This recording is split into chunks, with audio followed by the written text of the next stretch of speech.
आज की कहानी का नाम है रामलाल और मोहन, जो एक ट्रक के ड्राइवर और खलासी थे, जो आपको डर और रोमांच की एक नई परिभाषा सिखाएगी। अगर आप पहली बार हमारे चैनल पर आए हैं तो चैनल को सब्सक्राइब जरूर करें। इससे हमारी कहानियां आप तक सबसे पहले पहुंचेंगी और हमारा साथ हमेशा बना रहेगा। तो चलिए बिना वक्त गंवाए आपको लेकर चलते हैं इस डरावनी और रहस्यमयी यात्रा पर। तैयार हो जाइए, क्योंकि यह सफर आपको लंबे समय तक याद रहेगा। शुरू करते हैं आज की कहानी। रात का समय था। घड़ी की सुइयां रात के 2 बजे का संकेत दे रही थीं। रामलाल और मोहन, जो एक ट्रक के ड्राइवर और खलासी थे, राजस्थान के एक दूर दराज के इलाके में माल लेकर जा रहे थे। हाईवे सुनसान था। सड़क के दोनों तरफ घना जंगल फैला हुआ था। चांदनी रात थी, लेकिन जंगल की वजह से सड़क पर अंधेरा छाया हुआ था। रामलाल ने सिगरेट जलाते हुए कहा, मोहन, ये रास्ता हर बार अजीब लगता है। यहां कुछ न कुछ अजीब घटता ही रहता है। मोहन ने हंसते हुए कहा, अरे रामलाल भैया, आप भी ना हर बार की तरह डरने वाली बातें मत करो। ये सब मन का वहम है। लेकिन रामलाल की आंखें सड़क पर टिकी थीं। कुछ ही देर बाद उन्होंने ट्रक की लाइट के आगे एक सफेद साड़ी पहने औरत को देखा। वो सड़क के बीचों बीच खड़ी थी। रामलाल ने तुरंत ट्रक को ब्रेक लगाई। ये कौन होगी इतनी रात को? मोहन ने घबराते हुए कहा।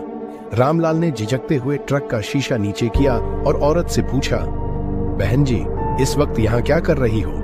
आपको कहीं जाना है? औरत ने धीरे से अपना चेहरा उठाया। उसकी आंखें लाल थीं और उसके होंठ एक अजीब सी मुस्कान के साथ हिल रहे थे। उसने कहा, मुझे यहाँ से थोड़ा आगे छोड़ दो। रामलाल और मोहन एक दूसरे की तरफ देखने लगे। रामलाल ने झिझकते हुए कहा, बैठ जाओ बहन जी। औरत ट्रक के केबिन में चढ़ी और बीच की सीट पर बैठ गई। लेकिन जैसे ही ट्रक चलने लगा, केबिन के अंदर ठंडक बढ़ने लगी। रामलाल और मोहन दोनों महसूस करने लगे कि कुछ तो गलत है। औरत ने अचानक एक अजीब सी आवाज में कहा, तुम लोग इस रास्ते पर क्यों आए हो? क्या तुम्हें नहीं पता ये मेरा इलाका है? रामलाल के हाथों से ट्रक का स्टीयरिंग कांपने लगा। मोहन ने पीछे मुड़कर देखा तो वह चौंक गया। औरत का चेहरा अब विकृत हो चुका था। उसकी आंखें पूरी तरह से सफेद हो चुकी थीं और उसके बाल हवा में उड़ रहे थे, जैसे किसी अज्ञात ताकत ने उसे जकड़ रखा हो। मोहन ने डरते हुए रामलाल से कहा, भैया, ये औरत इंसान नहीं है, इसे यहां से उतार दो। रामलाल ने जैसे तैसे ट्रक रोकने की कोशिश की, लेकिन ब्रेक काम नहीं कर रहे थे। ट्रक की रफ्तार बढ़ती जा रही थी। औरत ने तेज हंसी में कहा, तुम दोनों अब यहां से बचकर नहीं जा सकते।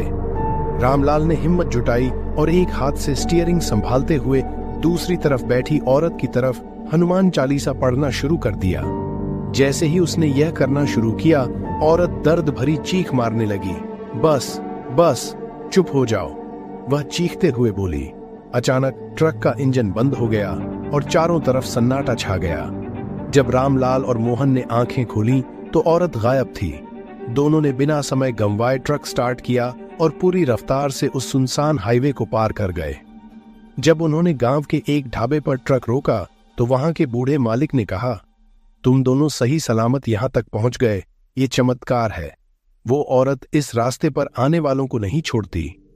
रामलाल और मोहन ने कभी उस हाईवे पर फिर से कदम नहीं रखा, लेकिन उस रात का खौफनाक अनुभव उनकी यादों में हमेशा जिंदा रहा। रामलाल और मोहन ने ढाबे पर चाय के साथ थोड़ी राहत ली, लेकिन उनके चेहरे पर डर साफ झलक रहा था। ढाबे के मालिक, जिनका नाम हरि था, ने उनकी हालत देखकर कहा, बेटा, इस इलाके में बहुत पुराने किस्से हैं। वो औरत कोई साधारण आत्मा नहीं है। रामलाल ने डरते हुए पूछा, लेकिन ये सब क्या है काका? वो कौन थी और उसने हमें क्यों निशाना बनाया? हरि ने एक लंबी सांस ली और कहा, सालों पहले इस हाईवे का निर्माण हो रहा था। यहाँ के पास एक गांव था। गांव की एक विधवा, जिसका नाम रमा था, बहुत सुंदर थी, लेकिन गांव के कुछ ताकतवर लोग उसे परेशान करते थे। एक रात उन्होंने उसके साथ अत्याचार किया और उसे इसी जंगल में मारकर छोड़ दिया। उसके मरने के बाद कई मजदूरों और ड्राइवरों ने उसकी आत्मा को यहाँ देखा। जो भी इस इलाके में आता है और रात को रुकता है, उसकी मौत हो जाती है। ये सुनकर मोहन के हाथ से चाय का कप गिर गया। उसने घबराते हुए कहा, तो काका, अब हमें क्या करना चाहिए? क्या वो हमें फिर से ढूंढेगी? हरि ने गहरी आवाज में कहा। तुम दोनों ने हनुमान चालीसा पढ़ी, यही तुम्हारी जान बचा गई। लेकिन अब भी खतरा है। ये इलाका तब तक खतरनाक रहेगा जब तक उसकी आत्मा को मुक्ति नहीं मिलती। मैं तुम्हें एक सलाह देता हूं, एक बार मंदिर जाओ और पंडित से उसकी आत्मा की शांति के लिए कुछ उपाय करवाओ। रामलाल और मोहन ने काका की बात मानी। अगली सुबह उन्होंने मंदिर में जाकर पंडित जी को सारी घटना बताई। पंडित जी ने कहा, यह आत्मा बहुत भटक रही है, उसे न्याय चाहिए। अगर तुम उसकी आत्मा को शांति देना चाहते हो तो उस जगह पर दीप जलाकर प्रार्थना करो और माफी मांगो। लेकिन सावधान रहना, क्योंकि वह तुम्हें रोकने की कोशिश करेगी। दोनों ने पंडित जी के निर्देशानुसार तैयारी की और दोबारा उस सुनसान हाईवे पर जाने का फैसला किया। जब वे उस जगह पर पहुंचे जहां उन्होंने औरत को पहली बार देखा था, तो वातावरण अचानक ठंडा हो गया। पेड़ अजीब ढंग से हिलने लगे, जैसे कोई अदृश्य ताकत उनका पीछा कर रही हो। रामलाल ने हिम्मत जुटाकर दीप जलाया और प्रार्थना शुरू की। मोहन मंत्र पढ़ते हुए खड़ा था। तभी हवा में एक भयानक चीख गूंजी और वह औरत फिर से प्रकट हुई। इस बार उसका चेहरा और भी डरावना था। उसने गुस्से में चिल्लाते हुए कहा, तुम दोनों यहां फिर से क्यों आए हो? मैं तुम्हें नहीं छोड़ूंगी। रामलाल और मोहन ने डर के बावजूद प्रार्थना जारी रखी। औरत ने उनकी तरफ बढ़ने की कोशिश की, लेकिन दीप की रोशनी ने उसे पीछे धकेल दिया। उसकी चीखें धीरे धीरे कम होने लगीं और अचानक उसकी आत्मा रोने लगी। उसने करुण आवाज में कहा, मैं न्याय चाहती थी, लेकिन कोई मेरी बात नहीं सुनता। तुमने मेरी आत्मा की शांति के लिए जो किया है, उसके लिए मैं तुम्हें धन्यवाद देती हूं। अब मैं मुक्त हो रही हूं। इतना कहकर वह औरत एक रोशनी में बदल गई और आसमान में विलीन हो गई। रामलाल और मोहन ने चैन की सांस ली। उस रात के बाद उस सुनसान हाईवे पर किसी ने उस औरत की आत्मा को नहीं देखा, लेकिन रामलाल और मोहन ने यह अनुभव अपने साथ हमेशा रखा और दूसरों को सिखाया कि अंधविश्वास से ज्यादा इंसानियत और हिम्मत से हर समस्या का हल हो सकता है। रामलाल और मोहन को यह यकीन हो गया था कि उनकी हिम्मत और विश्वास ने उस आत्मा को मुक्ति दिलाई। लेकिन इस घटना के कुछ दिनों बाद भी उनके दिलो दिमाग में उस रात की यादें ताजा थीं। कुछ हफ्तों बाद जब वे अपने ट्रक पर एक और लंबा सफर तय कर रहे थे, तो उन्हें रास्ते में एक पुरानी सुनसान धर्मशाला दिखाई दी। वहां रुकने के अलावा उनके पास कोई चारा नहीं था, क्योंकि ट्रक में एक तकनीकी खराबी आ गई थी। धर्मशाला के अंदर का माहौल भी अजीब था।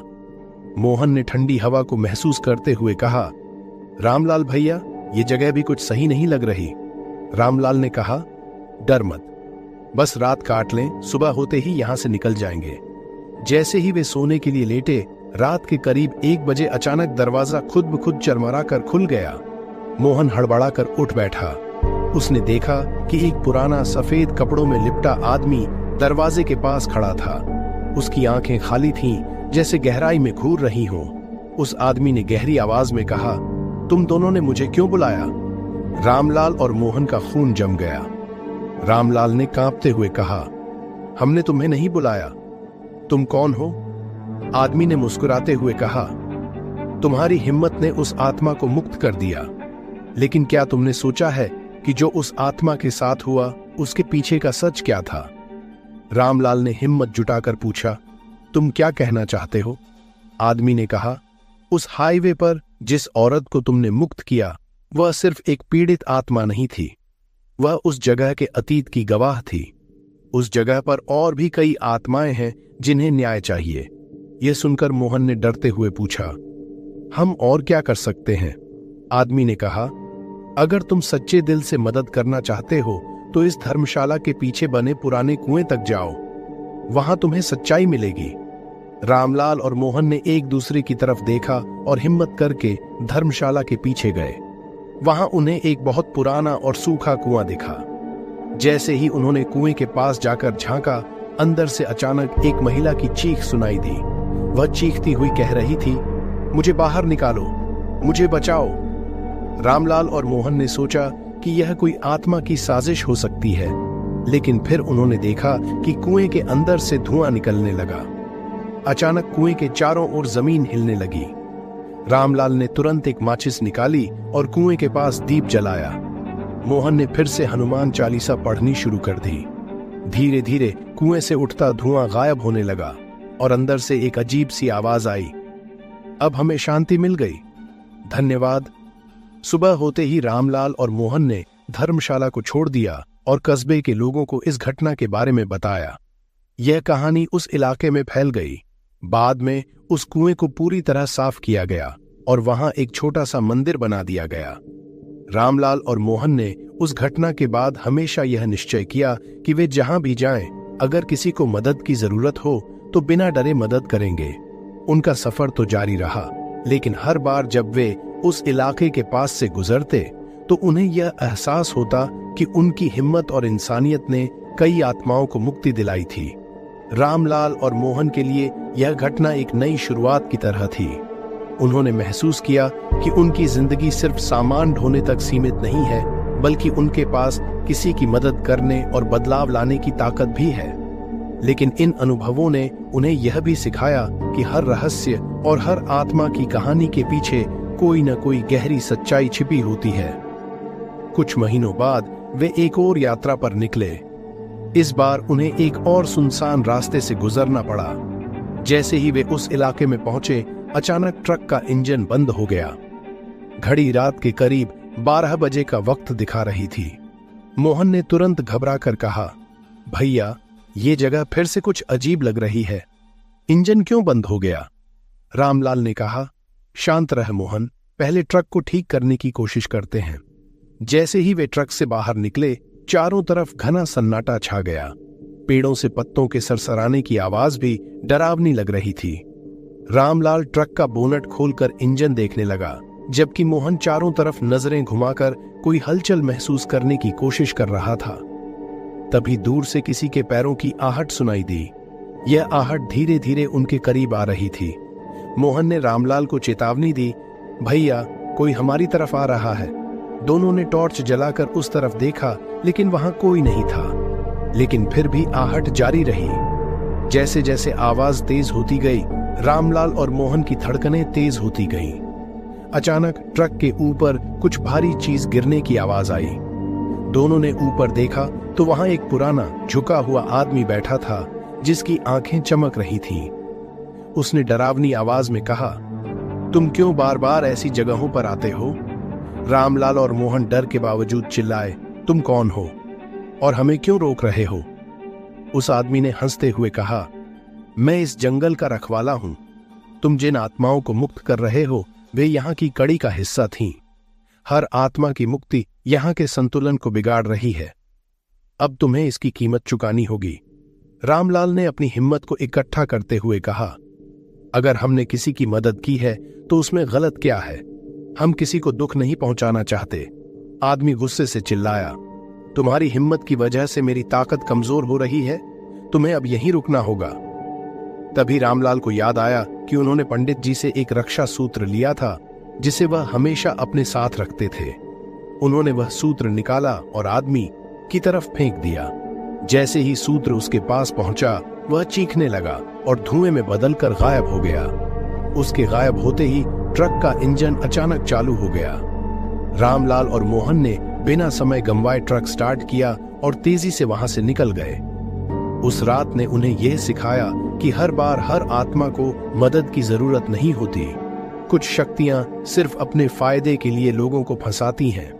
रामलाल और मोहन ने फिर कभी उन रास्तों पर जाने से बचने की कोशिश की, लेकिन उनकी कहानियां और अनुभव धीरे धीरे मशहूर हो गए। अब वे सिर्फ ट्रक ड्राइवर और खलासी नहीं थे, वे उन लोगों के लिए नायक बन गए थे जो इन रहस्यमय जगहों से गुजरते हुए डरते थे।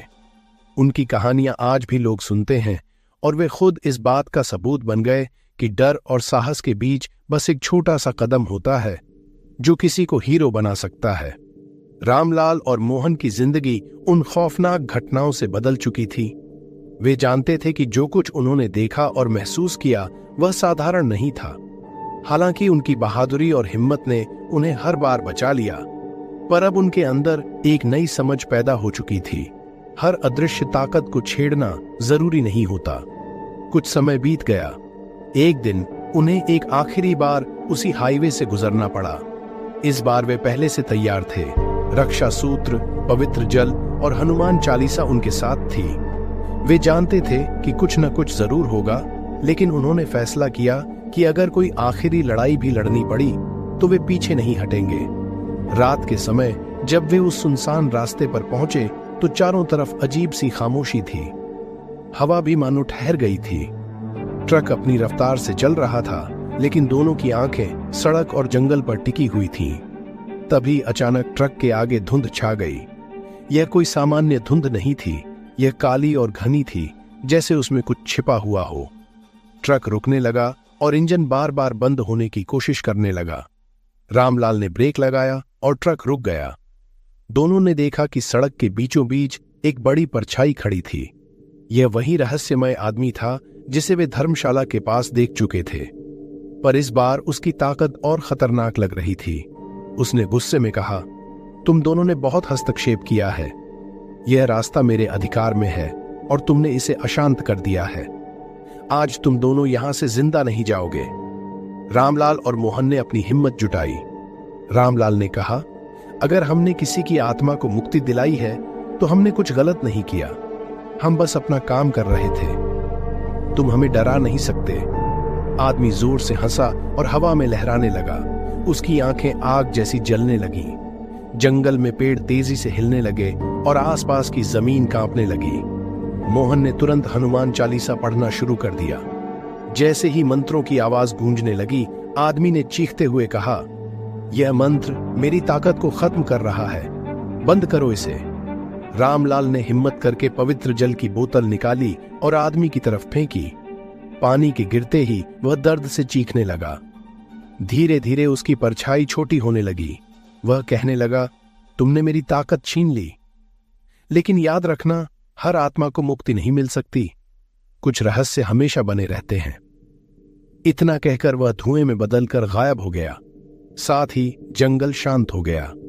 ट्रक का इंजन अपने आप चालू हो गया और हवा फिर से चलने लगी। रामलाल और मोहन ने बिना वक्त गंवाए ट्रक स्टार्ट किया और उस जगह से तेजी से निकल गए। जब वे उस हाईवे के आखिरी छोर पर पहुंचे तो उन्होंने राहत की सांस ली। उस घटना के बाद रामलाल और मोहन ने कभी उन रहस्यमय रास्तों पर लौटने की कोशिश नहीं की। उन्होंने तय किया कि अब वे अपनी बाकी जिंदगी शांति से बिताएंगे। उनकी कहानियां अब भी लोगों के बीच मशहूर हैं। गांवों और ढाबों पर लोग उनकी बहादुरी की मिसाल देते हैं। लेकिन रामलाल और मोहन के लिए वह एक याद बनकर रह गई। एक ऐसी याद जिसने उन्हें सिखाया कि डर से लड़ने का असली हथियार हिम्मत और सच्चा विश्वास है।